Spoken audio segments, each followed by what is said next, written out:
Hello दोस्तों, successful channel में आपका स्वागत है। आज हम इस वीडियो में एसएससी जीडी एग्ज़ाम 2023 10 जनवरी फर्स्ट शिफ्ट का जो लिया गया है उस पर आज हम एनालिसिस करेंगे। यदि हमारे इस चैनल पर पहली बार आए दोस्तों तो हमारे चैनल को सब्सक्राइब जरूर कर लीजिएगा और बेल आइकन को भी प्रेस कर लीजिएगा ताकि हमारा जब भी वीडियो अपलोड हो तो सबसे पहले आपको पता चलेगा। तो ऐसे ही वीडियो प्राप्त करने के लिए हमारे चैनल को सब्सक्राइब जरूर कर लीजिएगा। और यदि जो भी एग्ज़ाम दिए हैं वो अपना आंसर जरूर मिलाते चलेगा कि कितना कंटेंट आपका सही हुआ है और क्या हुआ है। तो चलिए शुरू करते हैं। आज का पहला क्वेश्चन देखते हैं जो एग्ज़ाम में पूछा गया है 10 जनवरी first shift SSC GD exam.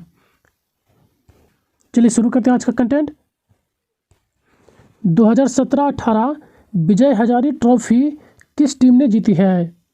तो किस टीम ने जीती थी यह पूछा गया था 2017-18 का विजय हजारे ट्रॉफी के बारे में।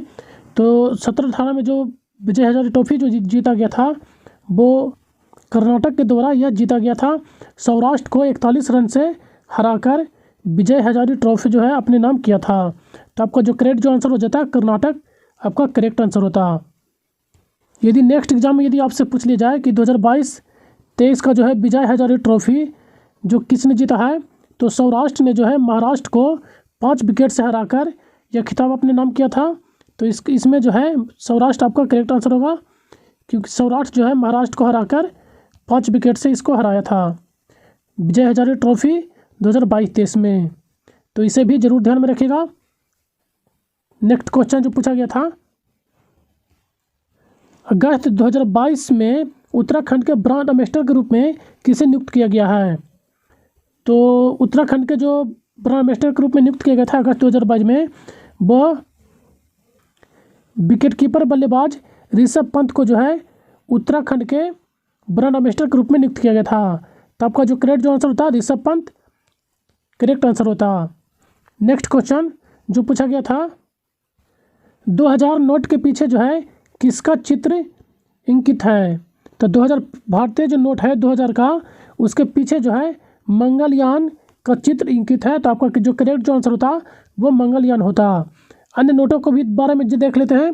10 रुपये का जो नोट है उस पर कोणार्क सूर्य मंदिर का तस्वीर इंकित है और 20 रुपये का जो नोट है उसके पीछे एलोरा की गुफाओं का चित्र इंकित है। तो इन सबको भी आप ध्यान में रखिएगा, एक बार देख लीजिएगा। और 50 रुपये का जो नोट है नए नोट है उसके पीछे हम्पी मंदिर का चित्र इंकित है। और 100 रुपये का जो नोट है उसके पीछे रानी की बाव का चित्र इंकित है। 200 रुपये के नोट के पीछे जो है सांची स्तूप का चित्र इंकित है और 500 रुपये के नोट के पीछे लाल किले का चित्र इंकित है। तो इन सब को भी आप ध्यान में रखेगा क्योंकि हो सकता है आगे एग्जामों में इसके बारे से भी संबंधित एक्स्ट्रा मतलब जो क्वेश्चन जो है शायद पूछ लिया जाए। तो इन्हें भी जरूर ध्यान में रखेगा। चलिए चलते हैं नेक्स्ट क्वेश्चन जो पूछा गया था, राष्ट्रीय आपातकाल के दौरान निम्नलिखित में से कौन सा अनुच्छेद जो है निलंबित नहीं किया जा सकता? यानी कि जब राष्ट्रपति शासन जब लगाया जाता है तो कौन सा अनुच्छेद मतलब निलंबित नहीं हो सकता आपातकाल के दौरान? तो राष्ट्रपति जब शासन जब लगाया जाता है, राष्ट्रपति आपातकाल जब घोषणा किया जाता है तो उस समय जो है अनुच्छेद 20 जिसमें जो है अवधारणाओं के लिए सजा के संबंध में संरक्षण और अनुच्छेद 21 जो है जीवन और व्यक्तिगत स्वतंत्रता का संरक्षण, ये दोनों जो अनुच्छेद है अनुच्छेद 20 और अनुच्छेद 21 राष्ट्रीय आपातकाल के दौरान जो है निलंबित नहीं किया जा सकता। तो आपका जो करेक्ट जो आंसर होता 20 और 21 सही आंसर होता। या तो इन दोनों में से एक ऑप्शन दिया है तो आप देख लीजिएगा, जो भी ऑप्शन में दिया गया होगा वही आपका करेक्ट आंसर होता। तो राष्ट्रीय आपातकाल से संबंधित कुछ एक्स्ट्रा फैक्ट को भी जान लेते हैं। यह राष्ट्रीय आपातकाल जो है हमारे भारतीय संविधान के भाग 18 में वर्णित है। यह अनुच्छेद जो है अनुच्छेद 52 से अनुच्छेद 60 तक इसका वर्णन किया गया। अनुच्छेद यदि पूछा जाए तो अनुच्छेद 352 से 60 तक अनुच्छेद इसका में उल्लेखित है। और भाग पूछा जाए तो भाग 18 में राष्ट्रीय आपातकाल की बारे में जानकारी दी गई है। राष्ट्रीय आपातकाल का के अंतर्गत जो होता है वो 3 राष्ट्रीय आपातकाल अंतर्गत मतलब उल्लेखित किया गया है। 3 राष्ट्रीय आपातकाल आते हैं। इसमें जो पहला राष्ट्रीय आपातकाल जिसका जो है अनुच्छेद 352 संबंध रखता है। तो ये भी पूछ लिया जाता है कि राष्ट्रीय आपातकाल जो है किस अनुच्छेद में वर्णित है, तो इन्हें भी आप जरूर ध्यान में रखिएगा। तो अनुच्छेद 352 और राज्य आपातकाल यानी राष्ट्रपति शासन जो है अनुच्छेद 356 के तहत, राज्य आपातकाल यानी कि राष्ट्रपति शासन जो है अनुच्छेद 356 के तहत लगाया जाता है। और वित्तीय जो आपातकाल है वो अनुच्छेद 360 के तहत लगाया जाता है। तो इन्हें भी जरूर एक्स्ट्रा फैक्ट के रूप में ध्यान में रखिएगा, शायद किसी एग्जाम में पूछ लिया जाए। चलिए चलते हैं नेक्स्ट क्वेश्चन। नेक्स्ट क्वेश्चन जो पूछा गया था, कलिंग युद्ध के समय मौर्य साम्राज्य का शासक कौन था? तो कलिंग जो युद्ध हुआ था उस समय जो मौर्य वंश का जो शासक था वो अशोक था। अशोक के समय में ही कलिंग युद्ध किया गया था। कलिंग जो हमारा है वो उड़ीसा राज्य में स्थित था। यह भी इसे भी ध्यान में रखेगा। और जो यह युद्ध जो किया गया था कलिंग युद्ध वह 261-62 ईस्वी ईसा पूर्व में हुआ था। तो आपका जो करेक्ट जो आंसर होता अशोक होता। अशोक के समय ही कलिंग युद्ध किया गया था।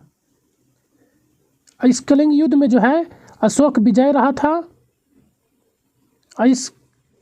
इसके बारे में भी आप जानिएगा कि मौर्य वंश की जो स्थापना किया था चंद्रगुप्त मौर्य के द्वारा किया गया था।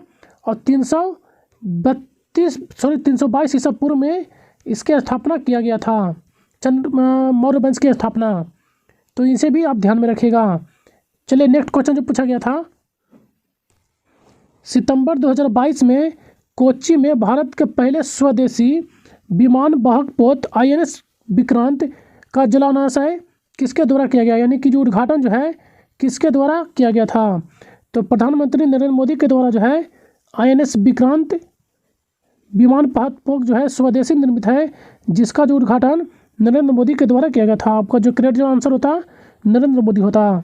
नेक्स्ट क्वेश्चन जो पूछा गया था, वर्तमान में भारतीय संविधान में कितने अनुच्छेद हैं? तो हमारा जो संविधान है उसमें जो है वर्तमान में भी 395 अनुच्छेद, 22 अनुसूची और 25 भाग हैं। कुछ लोग कहेंगे कि वर्तमान जो अनुच्छेद है वह 470 है, जो कि ऐसा नहीं है।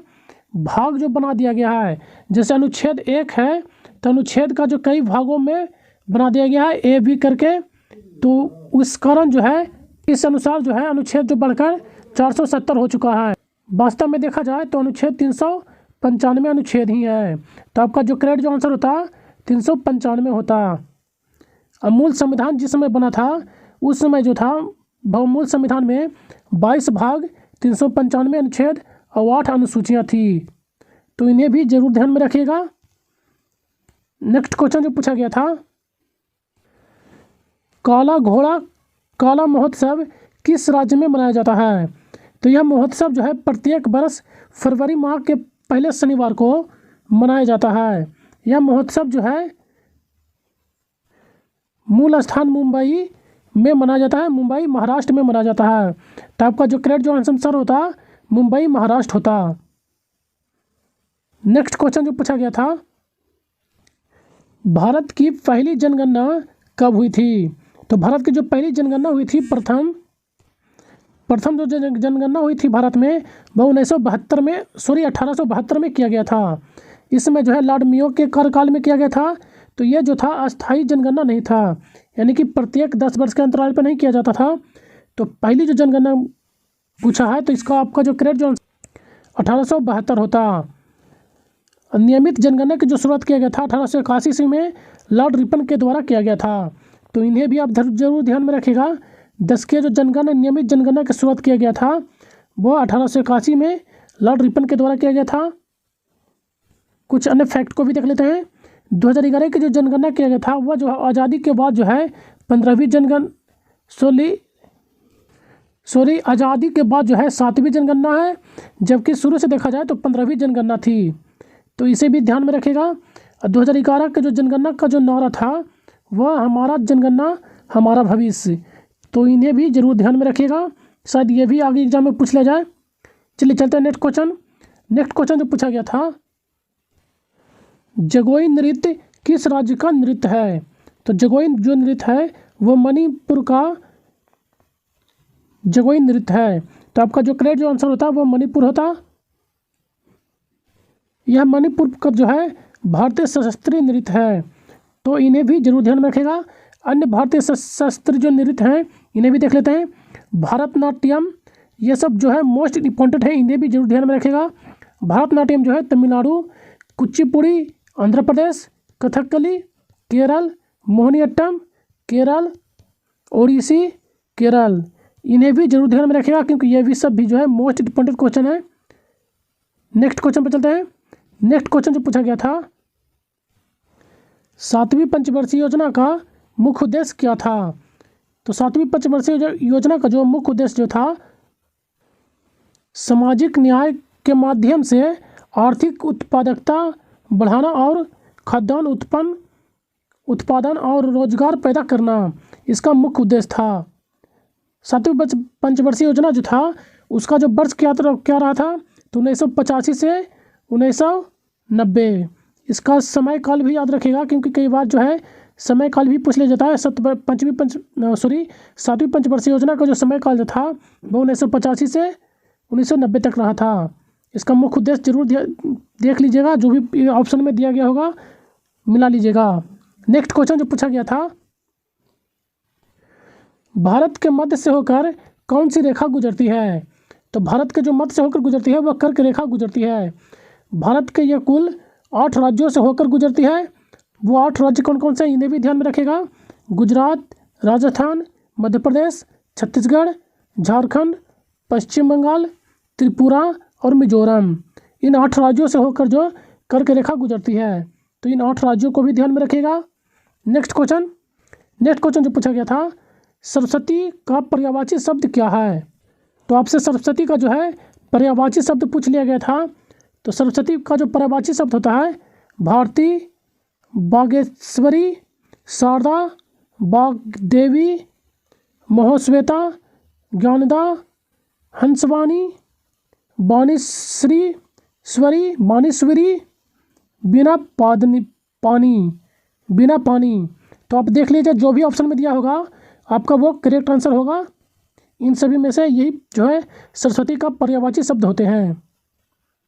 नेक्स्ट क्वेश्चन जो पूछा गया था, अतिवृष्टि शब्द का विलोम होगा। तो अतिवृष्टि का विलोम शब्द पूछा गया था। तो अतिवृष्टि का जो विलोम शब्द जो होगा अनावृष्टि होगा। तो आपका जो करेक्ट जो आंसर होता अनावृष्टि होता। अतिवृष्टि का जो अर्थ होता है वह बहुत अधिक मात्रा में बारिश होना, तो इसे भी आप ध्यान में रखेगा। और अनावृष्टि का जो अर्थ होता है वह वर्षा का अभाव। इनका अर्थ भी जरूर ध्यान में रखिएगा। नेक्स्ट क्वेश्चन जो पूछा गया था, जंगम का विलोम शब्द पूछा गया था। तो जंगम का जो विलोम शब्द होता अस्थावर होता है। तो आपका जो करेक्ट जो आंसर होता है अस्थावर होता है, यदि ऑप्शन में दिया हुआ होगा अस्थावर। जंगम का जो अर्थ होता है, जंगम का अर्थ को देख लेते हैं, जो चल सकता है। जंगम का जो अर्थ होता है वो जो चल सकता है, और स्थावर का जो अर्थ होता है स्थिर रहना।